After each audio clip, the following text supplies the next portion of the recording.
अष्टमी तिथि की महिमा के प्रसंग में मार्तकाओं की उत्पत्ति की कथा।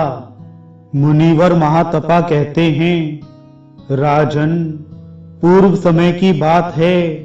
भूमंडल पर एक महान पराक्रमी राक्षस था, जिसकी अंधक नाम से ख्याति थी। ब्रह्मा जी के द्वारा वर प्राप्त कर उसका अहंकार चरम सीमा पर पहुंच गया था। सभी देवता उसके अधीन हो गए थे। उसकी सेवा असह्य होने के कारण देवताओं ने सुमेरु पर्वत छोड़ दिया और उस दानव के भय से दुखी होकर वे ब्रह्मा जी की शरण में गए। उस समय वहां आए हुए प्रधान देवताओं से पितामह ने कहा, सुरगणों, कहो तुम्हारे आने का क्या प्रयोजन है? तुम क्या चाहते हो? देवताओं ने कहा, जगतपते, आप चतुर्मुख एवं जगत पितामह हैं। भगवान, आपको हमारा नमस्कार है। अंधकासुर के द्वारा हम सभी देवता महान दुखी हैं। आप हम सबकी रक्षा करें। ब्रह्मा जी बोले, श्रेष्ठ देवताओं, अंधकासुर से रक्षा करना मेरे वश की बात नहीं है। हाँ, महाभाग शंकर जी अवश्य सर्व समर्थ हैं। हम सभी उनकी ही शरण में चलें, क्योंकि मैंने ही उसे वर दिया था कि तुम्हें कोई भी मार ना सकेगा और तुम्हारा शरीर भी पृथ्वी का स्पर्श नहीं करेगा। फिर भी उस परम पराक्रमी असुर को शत्रुओं के संहार करने वाले भगवान शंकर मार सकते हैं। अतः हम सब लोग उन्हीं कैलाशवासी प्रभु के पास चले। राजन, इस प्रकार कहकर ब्रह्मा जी सभी देवताओं के साथ भगवान शंकर के पास गए। उन्हें देखकर भगवान शंकर ने प्रत्युत्थान आदि द्वारा स्वागत कर उनसे कहा, आप सभी देवता किस कारण से यहाँ पधारे हैं? आप शीघ्र आज्ञा दें, जिससे मैं आप लोगों का कार्य तुरंत संपन्न कर दूं। इस पर देवताओं ने कहा, भगवान, दुष्ट चित्त महाबली अंधकासुर से आप हमारी रक्षा करें। अभी वे ऐसा कह ही रहे थे कि विशाल सेना को लिए अंधकासुर वहीं आ धमका। उस समय वह दानव पूरे साधनों के साथ आया था। उसकी इच्छा थी कि वह युद्ध में चतुरांगड़ी सेना के सहारे शंकर जी को मारकर उनकी पत्नी पार्वती का अपहरण कर ले। उसे सहसा इस प्रकार प्रहार के लिए उद्यत देखकर रुद्र भी युद्ध के लिए उद्यत हो गए। सभी देवता भी उनका साथ देने को तैयार हुए। फिर उन प्रभु ने वासुकी, तक्षक और धनंजय को स्मरण किया और उन्हें क्रम से अपना कंकड़ और करधनी बनाया। इतने में नील नाम से प्रसिद्ध एक प्रधान दैत्य हाथी का रूप धारण कर भगवान शंकर के पास आया। नंदी उसकी माया जान गए और वीरभद्र को बतलाया।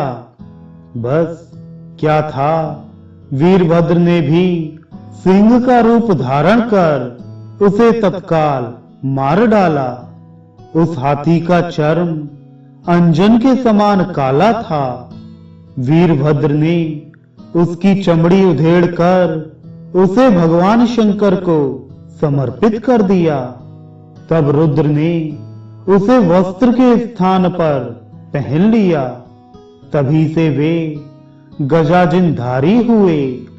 इस प्रकार गज चर्म पहनकर उन्होंने श्वेत सर्प का भूषण भी धारण कर लिया। फिर हाथ में त्रिशूल लेकर अपने गढ़ों के साथ उन्होंने अंधकासुर पर धावा बोल दिया। अब देवता एवं दानवों में भीषण संग्राम प्रारंभ हो गया। उस अवसर पर इंद्र आदि सभी लोकपाल, सेनापति स्कंद एवं अन्य सभी देवता भी सम्रांगण में उतर आए। यह स्थिति देखकर नारद जी तुरंत भगवान नारायण के पास गए और बोले, भगवान, कैलाश पर देवताओं का दानवों के साथ घोर युद्ध हो रहा है। यह सुनना था कि भगवान जनार्दन भी हाथ में चक्र लेकर गरुड़ पर बैठे और युद्ध स्थल में पहुंचकर दानवों के साथ युद्ध करने लगे। उनके वहां आ जाने पर देवताओं का उत्साह कुछ बढ़ा, किंतु उस समर में उनका मन एक प्रकार से मिलान हो चुका था। अतः वे सभी भाग चले। जब देवताओं की शक्ति समाप्त हो गई तो स्वयं भगवान रुद्र अंधकासुर के सामने गए। उसके साथ उनका रोमांचकारी युद्ध आरंभ हो गया। उस समय उन प्रभु ने उस दानव पर त्रिशूल से भीषण प्रहार किया। फिर तो घायल हो जाने पर अंधकासुर के शरीर से जो रक्त जमीन पर गिरा, उससे उसी क्षण दूसरे असंख्य अंधकासुर उत्पन्न हो गए। युद्ध भूमि में ऐसा अत्यंत आश्चर्यपूर्ण दृश्य देखकर परम प्रभु भगवान रुद्र ने प्रधान अंधकासुर को त्रिशूल के अग्रभाग से बींध दिया और उसे लिए हुए नाचने लगे। शेष मायामय अंधकासुरों को भगवान विष्णु ने अपने चक्र से काट डाला। शूल प्रोत प्रधान अंधकासुर के शरीर से रक्त की धाराएं अब भी निरंतर प्रवाहित हो रही थीं। अतः रुद्र के मन में भीषण क्रोधाग्नि भड़क उठी, जिससे उनके मुख से अग्नि की ज्वाला बाहर निकलने लगी। उस ज्वाला ने एक देवी का रूप धारण कर लिया, जिसे लोग योगेश्वरी कहने लगे। इसी प्रकार भगवान विष्णु ने भी अपने रूप के सदृश ज्वाला द्वारा अन्य शक्ति का निर्माण किया। ऐसे ही ब्रह्मा, कार्तिकेय, इंद्र, यम, वराह, महादेव, विष्णु और नारायण, इनके प्रभाव से 8 मार्तकाएं प्रकट हो गईं। जब श्री हरि ने पृथ्वी का उद्धार करने के लिए वराह का रूप धारण किया था, उस समय जिन्हें अपनाया वे वाराही हैं। इस प्रकार ब्राह्मी, कौमारी, वैष्णवी, वाराही, यमी, योगेश्वरी, माहेश्वरी और माहेंद्री, ये 8 मार्तकाएं हैं। क्षेत्रज्ञ श्री हरि ने जिनका जिस कारण से निर्माण हुआ था, उस पर विचार करके उनका वही नाम रख दिया। ऐसे ही काम, क्रोध, लोभ, मद, मोह, मात्सर्य, पैशुन्य और असूया, इनकी 8 शक्तियां मार्तका नाम से प्रसिद्ध हुई।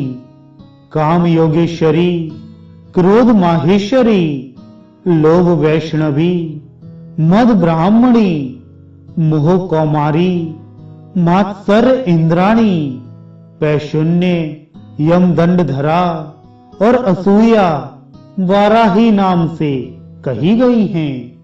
ऐसा जानना चाहिए। ये कामादि गण भी भगवान नारायण के शरीर कहे जाते हैं। उन प्रभु ने जैसी मूर्ति धारण की, उनका वैसा नाम तुम्हें बता दिया। तदनंतर इन मार्ग देवियों के प्रयास से अंधकासुर की रक्तधारा का प्रभाव सूख गया। उसकी आसुरी माया समाप्त हो गई। फिर अंधकासुर भी सिद्ध हो गया। राजन, मैंने तुमसे यह आत्म विद्यामृत तत्व का वर्णन किया है। मार्तकाओं की उत्पत्ति का यह कल्याणकारी प्रसंग जो सदा सुनता है, ये माताएं उसकी प्रतिदिन सभी प्रकार रक्षा करती हैं। राजेंद्र, जो मुख से इन मार्तकाओं के जन्म चरित्र का पाठ करता है, वह इस लोक में सर्वथा धन्यवाद का पात्र माना जाता है। अंत में उसको भगवान शिव के लोक की प्राप्ति सुलभ हो जाती है। महाभाग ब्रह्मा ने उन मार्तकाओं के लिए उत्तम अष्टमी तिथि प्रदान की है। मनुष्य को चाहिए कि इस तिथि में बिल्व के आहार पर रहकर भक्ति पूर्वक सदा इनकी पूजा करे। इससे परम संतुष्ट होकर ये मार्तकाएं उसको कल्याण एवं आरोग्य प्रदान करती हैं।